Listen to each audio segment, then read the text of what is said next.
Yo, selamat datang di Freaks Channel. Kali ini Mimin akan membahas kembali webtoon Tower of God pada chapter terbaru, chapter 95 sampai dengan 96 season 3. Oke, langsung saja. Poin pertama pada chapter 95, sebuah pedang yang indah nan megah. Jadi di sini kita kembali diperlihatkan sedikit flashback dari White, atau lebih tepatnya Hawkin, di mana saat itu Hawkin berada di sebuah tempat bernama Search of the Path atau jalan pencarian, yang kemungkinan tempat tersebut berada di wilayah keluarga Ari, karena di sana terdapat sebuah pedang putih bersinar melayang di atas langit, dan Hawkin sedang memandangi pedang tersebut. Namun tidak seperti biasanya, Shinsu di sekitar pedang tersebut terlihat berputar-putar dan terbelah seakan menunjukkan kemarahan. Sampai akhirnya gelombang Shinsu tersebut berbicara pada Hawkin. "Oh anak yang malang, kau berusaha untuk meraih pedang ini, tapi ketidaksabaran membuatmu semakin jauh darinya." Kemudian ia pun lanjut berbicara kalau Hawkin telah melakukan dosa pada dunia, dan karena dosa tersebut Hawkin tak akan pernah terpuaskan. Ia akan terus merasa haus akan kekuatan selamanya, yang mana akan mendatangkan penderitaan abadi bagi Hawkin. Namun di sini Hawkin tak peduli akan hal tersebut. Satu-satunya yang membuat ia sedih saat itu adalah fakta kalau bukan pedang tersebut yang berbicara padanya. Di sini menurut Mimin cukup menarik ya, karena bahkan Shinsu yang ada di sana pun tahu kalau Hawkin ditakdirkan untuk berada di dalam kegelapan. Jadi dengan fakta tersebut, seharusnya Hawkin atau White ini pasti akan memiliki peran sendiri di akhir cerita nanti. Karena sebagai anggota keluarga Ari, Hawkin ini memiliki sebuah takdir sendiri yang menyebutkan kalau dirinya akan berada dalam kegelapan. Apalagi sebelumnya Arihon sendiri yang mengatakannya langsung pada Hawkin. Berikutnya terlepas dari itu, poin kedua, mantra White dan tombak kuno dilepaskan. Jadi melanjutkan dari chapter sebelumnya, di sini ternyata merebut kekuatan White tidak semudah yang diperkirakan. Tekad yang dimiliki White tidak lebih lemah daripada Bam. White pun sampai berkata kalau dirinya tak akan kalah pada orang yang bahkan ragu dengan kekuatannya sendiri. Dan kemudian tubuh White pun berubah menjadi semacam iblis dan melepaskan sebuah mantra besar di belakangnya untuk menyerap kekuatan Bam. Lalu kemudian White pun kembali berkata kalau dirinya memiliki rasa haus akan kekuatan yang tak pernah bisa ia padamkan. Seberapa banyak pun ia menyerap jiwa-jiwa dari makhluk hidup, seakan itu sudah menjadi kutukan baginya. Dan White pun bergumam, jika ia bisa menyerap kekuatan Bam, ia akhirnya akan terbebas dari kutukan tersebut dan mendapatkan kekuatan untuk mencapai tempat ayahnya berada, Arihon. Saat ini Bam yang sudah dibantu oleh Kun pun tak mampu untuk menahan tekad White itu dan balik disudutkan. Tapi di sisi lain, Rak sedang bersiap melemparkan tombaknya. Di sini awalnya dengan tubuhnya yang kecil, Rak pun kesulitan memakai tombak tersebut. Tapi akhirnya setelah entah berapa lama, Rak pun melepaskan kompresnya dan menunjukkan sosok yang benar-benar pantas menggunakan tombak kuno tersebut. Di sini dengan dilepasnya kompres Rak, ia mendapatkan 100% akurasi untuk menembak. Dan tak pakai lama, Rak pun langsung meluncurkan tombaknya. Lalu selanjutnya, alhasil tombak tersebut pun benar-benar sukses menembus tubuh White yang sedang dalam wujud hantunya itu. Dan tak lama kemudian, White pun terlihat kesakitan sembari berkata kalau semua kekuatannya mulai menghilang. Tapi di sini White masih belum menyerah dan terus melawan, sampai akhirnya muncullah klon White kelima yang kita sebut saja Albelda muncul dan melepaskan tangan White dari pedangnya itu, dan White pun berhasil dikalahkan. Selanjutnya poin ketiga, power up Rak dan Kun. Di sini tak lama kemudian setelah White berhasil dikalahkan, kekuatan White pun benar-benar lenyap, yang tentu semua kekuatan tersebut diserap oleh Bam. Tapi di sini yang menarik, berkat kekuatan api milik Kun yang sebelumnya membantu Bam sekaligus yang membantu White mendapatkan kekuatan penuhnya, Kun dan Rak pun juga ikut mendapatkan kekuatan milik White.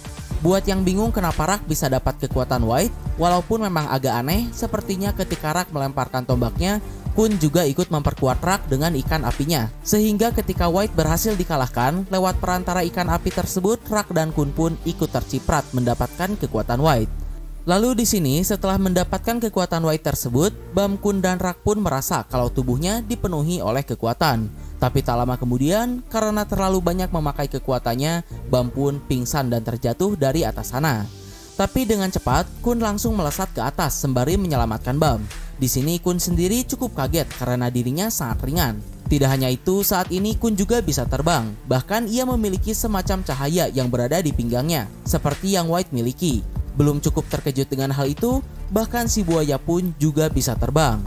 Di sini Kun menduga kalau alasan dirinya dan Rak bisa terbang tentu karena kekuatan White. Dan dengan fakta kalau mereka mendapatkan kekuatan besar karena menyerap kekuatan White, Kun pun kembali bergumam kalau pasti akan ada perubahan besar dalam diri Bam. Secara seharusnya Bam lah yang paling banyak menyerap kekuatan White. Sebelum lanjut, Mimin akan membahas hal ini terlebih dahulu. Pertama, perlu diketahui dengan kejadian tersebut banyak fans TOG khususnya yang dari Korea dan mungkin beberapa dari kalian juga banyak yang merasa tidak suka atau mungkin lebih tepatnya merasa aneh kenapa Rak dan Kun harus mendapatkan kekuatan White. Yap, semuanya terasa tidak masuk akal dan terlalu dipaksakan, apalagi Rak yang juga bisa terbang. Di sini menurut Mimin sih mungkin Siu berpikir Rak dan Kun membutuhkan power up untuk mengimbangi Bam, maka dari itu Siu melakukan hal tersebut. Walaupun Mimin cukup setuju kalau hal ini agak dipaksakan. Tapi terkait dengan itu, justru menurut Mimin juga power up Kun dan Rak ini berujung kontradiktif. Apakah Siu berniat membuat Kun dan Rak bisa melawan seorang ranker seperti Bam? Jelas jika memang seperti itu sangat tidak masuk akal dan akan menimbulkan plot hole nantinya. Satu-satunya alasan mengapa seorang regular seperti Bam bisa melawan ranker adalah karena dirinya irregular. Adorizar saja sebagai orang paling berbakat di antara yang berbakat, alasan dirinya bisa mengalahkan seorang ranker karena dirinya adalah Putri Zahard, seseorang yang memiliki sebagian darah dari Raja Zahard. Belum lagi saat itu Adori sudah berada di regular ranking A, hanya satu tingkat saja di bawah ranker. Dengan fakta tersebut, tentu jika hanya seorang regular biasa, walaupun dengan titel anggota keluarga agung, tak mungkin untuk bisa mengalahkan seorang ranker. Maka dari itu, jika Rak dan Kun mendapatkan kekuatan untuk mengalahkan seorang ranker, menurut Mimin hal tersebut terlalu dipaksakan, jika memang seperti itu. Nah, lalu masih terkait hal sebelumnya, yang jadi pertanyaan di sini, seberapa besar dan seberapa kuatkah kekuatan yang mereka dapatkan karena menerima energi milik White ini? Apakah Kun, Rak, dan Bam membagi rata semua kekuatan White? Atau Kun dan Rak hanya mendapatkan sedikit kekuatan saja, sementara sisanya ditelan oleh Bam? Ya, kita lihat saja nanti lebih jelasnya apakah power up Rak dan Kun ini mampu menyaingi seorang ranker atau tidak. Lalu berikutnya, di akhir chapter kita pun diperlihatkan kondisi Yama dan Doom. Di sana walaupun mereka masih memiliki beberapa giliran untuk beristirahat, khawatir jika mereka malah akan menjadi terlalu santai, Doom dan Yama pun berangkat menuju tempat Yusracha. Dan akhirnya mereka pun kembali sampai ke hadapan Yusracha. Namun kali ini Yusracha sendiri sudah tak memiliki senyumannya lagi dan terlihat serius. Lalu chapter pun berakhir di sana. Oke, selanjutnya masuk pada chapter 96. Poin pertama, Vicente is back.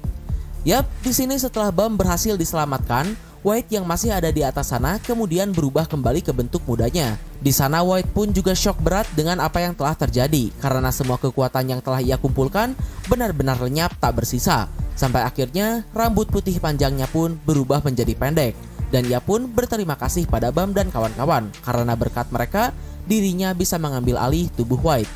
Dan yap, tidak lain dan tidak bukan orang tersebut adalah Vicente, salah satu dari 5 klon yang membentuk tubuh White, juga orang yang kemampuannya setara dengan Joaquin, kesadaran White yang sebelumnya.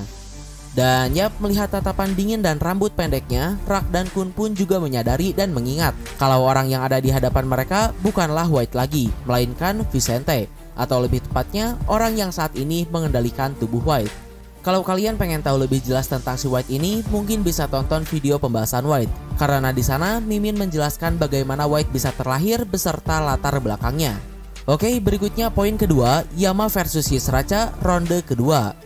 Jadi di sini point of view menyorot pada Yama kembali. Kali ini di hadapan Yusracha, Yama tidak gentar ataupun ragu sedikit pun. Bahkan kali ini Yama bilang kalau dirinya tak akan mengecewakan Yusracha seperti sebelumnya. Di sisi lain, Yusracha pun benar-benar terlihat serius dan juga berkata jika Yama mengecewakannya kali ini, maka ia akan terbunuh. Yang artinya ini akan menjadi pertarungan habis-habisan antara Yama versus Yusracha. Lalu selanjutnya, tak pakai lama Yama pun langsung menyerang Yusracha. Namun seperti biasa, di sini Yusracha masih bisa balik menghajar Yama. Doom pun cukup khawatir karena Yama tidak berubah sama sekali. Tapi Yama menjawab kalau kali ini rasa gelisah yang ia rasakan ketika pertama kali melawan Yusracha telah hilang. Dan saat ini tubuhnya benar-benar lebih baik. Sampai akhirnya Yama pun kembali menyerang Yusracha. Dan kali ini untuk pertama kalinya Yama pun berhasil mendaratkan pukulannya pada Yusracha. Dan chapter pun berakhir di sana. Akhir kata sudah jelas kalau saat ini Yusracha merasakan perbedaan pada kekuatan Yama. Yusracha pun sudah kehilangan senyumannya dan tidak bermain-main lagi. Tapi walaupun saat ini Yama memang berhasil mengantarkan pukulan pertamanya pada Yusracha, apakah Yama masih tetap mampu jika Yusracha mengeluarkan kekuatan penuhnya? Karena saat ini menurut Mimin, Yusracha masih mengukur kekuatan Yama. Ya, kita lihat saja bagaimana nantinya ketika masing-masing dari mereka sudah serius.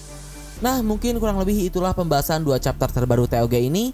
Mohon maaf untuk kesalahan dan kekurangannya. Like, share, subscribe kalau suka. Komen, berada kritik dan saran. Terima kasih telah menonton. Ciao.